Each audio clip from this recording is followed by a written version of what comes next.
Hi friends, I hope you're well. Wherever you are, if you're here in Asheville or if you're outside the area, I hope that you are safe and well. It's been an incredible 2 weeks for our church and for our community. About 2 weeks ago, Hurricane Helene began to come ashore and we felt the effects in this area. We just never imagined that we would see the devastation and the damage that we've seen here in our community in the last 2 weeks.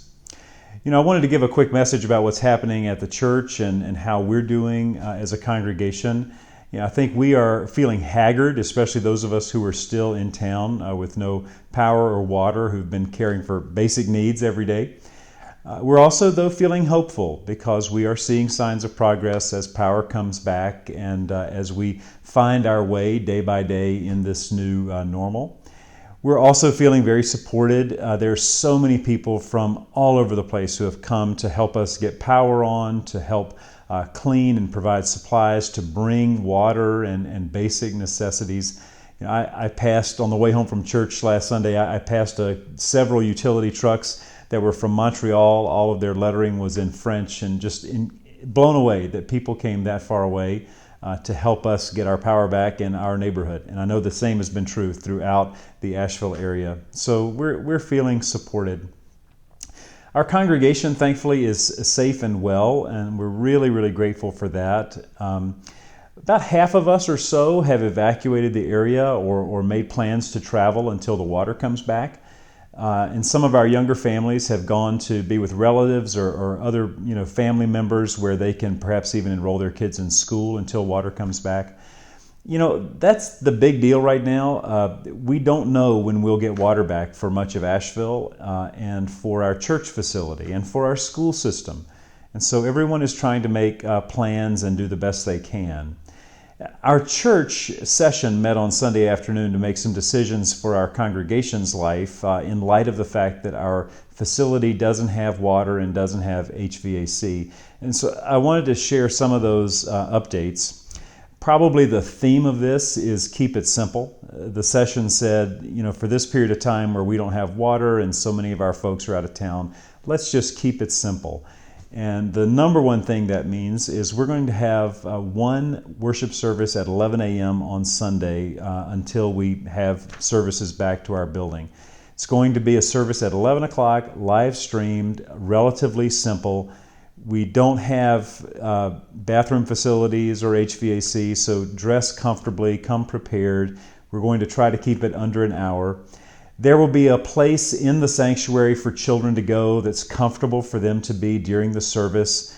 We don't anticipate having childcare right now, but they are welcome in worship. We want them here, and there will be a special place just for them. There will not be any other in-person activities on Sunday morning here. It's just worship at 11 o'clock while we don't have power or HVAC. We're also going to let a lot of our staff and pastors work remotely as much as possible so that they can be comfortable and have the kind of work environment, life environment that they need. Our office hours are going to change a little bit for right now. Monday through Thursday, 9 a.m. to 2 p.m., our office will be open to you. There will also be pastoral availability hours in the office on Mondays and Wednesdays from 10 to noon. A pastor will be here and available for questions or counsel or to meet with you. Pastors will also be available by appointment or on Zoom or phone. You can continue to use the pastoral on-call line. If you have emergencies or hospital visits, please use that line. It's on our website. If you call and the office is not open, just push 5 and that gets you to the pastor on call. We want to continue to be supportive and present to our congregation and to our community. We just may not be in our church building as much as we have been in the past until we have water and HVAC back here. Our session is also moving forward to begin preparing for how we can support our community once we have services restored and we're able to be back here as a congregation.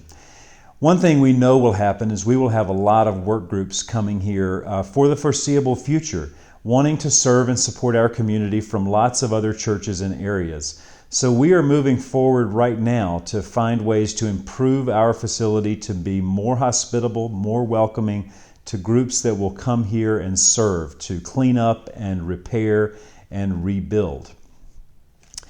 We have received from congregations and individuals outside of our congregation over $50,000 already in Helene relief aid. And for that, we are so grateful.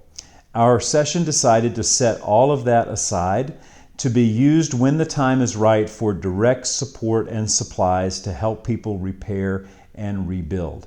That money is not going to be spent on First Presbyterian Church. It's going to be spent in our community and where the need is greatest to help people down the road. And we're really, really grateful for all that has been shared. If you would like to serve our church in this time, we need volunteers at the volunteer desk. Because our staff are not going to be as present in the building, and it's a little different pattern, volunteers at the desk are really helpful to answer the phones and open the doors. So if you have some time, just 2 or 3 hours, and are willing to sit at the desk, please email us. You can email Shannon Jordan or anyone else, and we would love to get you on that schedule. If you'd like to volunteer in our community, we're pointing folks to Equal Plates Project. Equal Plates is serving meals out of our kitchen. This is just the most serendipitous thing. We got this relationship going over the summer.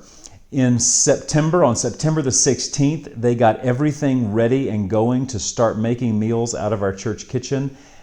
And now this happened. So they've continued. They've got water cubes set up on our patio. They've created a way to get water into the kitchen. Volunteers are coming in to support them every day. And they are churning out over 1,000 meals a day between the First Presbyterian Church kitchen and the Central Methodist Church kitchen. Those meals go to support those in need in our community, Medicaid recipients, people who do not have secure housing, and a variety of others. If you want to volunteer with them, we can put you in touch with them. Email Shannon Jordan or the church office, and we'll put you in touch with the folks at Equal Plates Project. If you have supplies you want to distribute, our church is not really set up logistically to receive and distribute supplies with our parking and location downtown.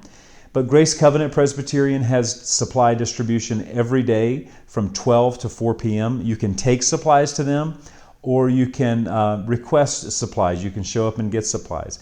They are particularly helping to get supplies into some of our underserved communities in Asheville. I'm really grateful for the work they're doing there on Merriman Avenue in North Asheville.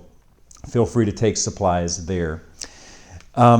If you have a need, please let Shannon know. We have folks in our congregation who have offered a variety of things, including showers and laundry and some of the basic necessities. If you or your family doesn't have back what you need yet, let us know. It's okay. We're all in that boat, and we have some folks that we can connect you with. So please tell us if you need something. And I want to share with you last that the power of our connectional community. I've gotten so many phone calls from Presbyterians around the country in the last 2 weeks. We've gotten so many gifts and donations of money and supplies. It makes you feel like you're supported as a community, and I hope that you know that. Being a Presbyterian means that you're part of a connectional church. We're connected to churches in our area. We're connected to churches around our country and around the globe. And so many have reached out to support us right now.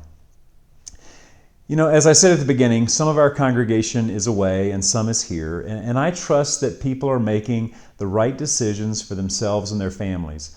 When we had our faith formation class meeting on Sunday, it was interesting to hear the number of people who felt guilty for being away. But then when we had our worship service in person, it was interesting to hear the number of people who felt uneasy about making plans to be away.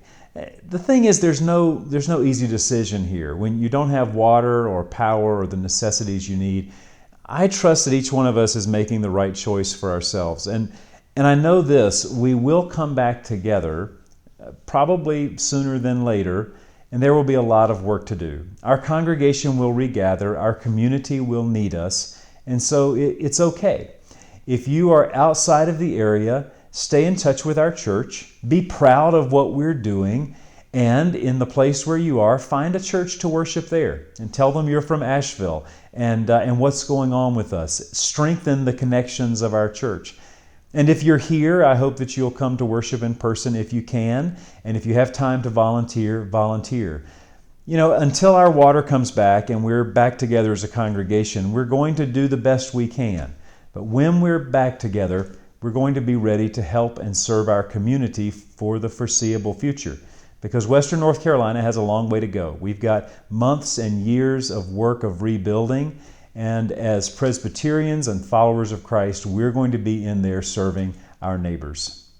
If I can support you in any way, or any of our pastors or staff can, please don't hesitate to reach out. Email is probably best right now, or of course you can call the church office. Take good care of yourselves, and may the peace of Christ be with you.